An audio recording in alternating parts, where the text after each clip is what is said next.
যেন লুফে নেবেন এবং এখানে যেন 4 ভার্সেস 3 একটা ব্যাটল আমরা দেখতে পাবো, একটা সিনারিও ক্রিয়েট হয়ে যাবে। দর্শক একদম নড়ে চড়ে বসুন। ইজিএল ভার্সেস OG1, ভালো একটা ব্যাটল। যদিও আমরা দেখতে পাচ্ছি আলফাকে করা হয়েছে ডাউন, প্রত্যেকটা প্লেয়ার আরো একটি বার ডমিনেশন দেখানোর জন্য প্রস্তুত। ইজিএল এর একটা প্লেয়ার হয়েছিল ডাউন, তাকে রিকল প্রসেসটা কমপ্লিট করা হয়েছে। আলফা তাকে যেন অবশ্য যে ডাউন করা বিষয়টা সেটা দেখতে পেয়েছিলাম আমাদের ওজি এর তরফ থেকে, বাট সেই কাজটা যেন করলো আমাদের ওজি এর টিমমেটরা, অর্থাৎ নিজের প্রত্যেকটা প্লেয়ার, সরি ইজিএল এর প্লেয়ার রিকল প্রসেসটা কমপ্লিট করে ফেলেছেন।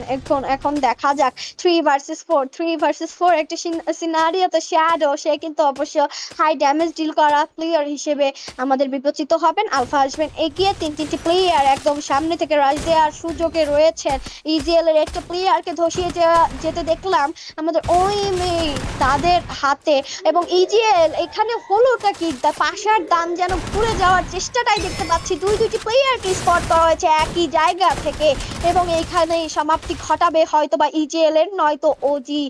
দেখা যাক কি হয়। একটা টান উত্তেজনার মধ্যে দেখতে পাচ্ছি ইজিএল এর একটা মাত্র টিমে লাস্ট শট কানেক্ট করে বুইয়াটা গ্র্যাব করে নিলেন আমাদের ওজি টিম। ওজি খুব দুর্দান্ত খেলেছে তাদের ফুল লাইন আপ।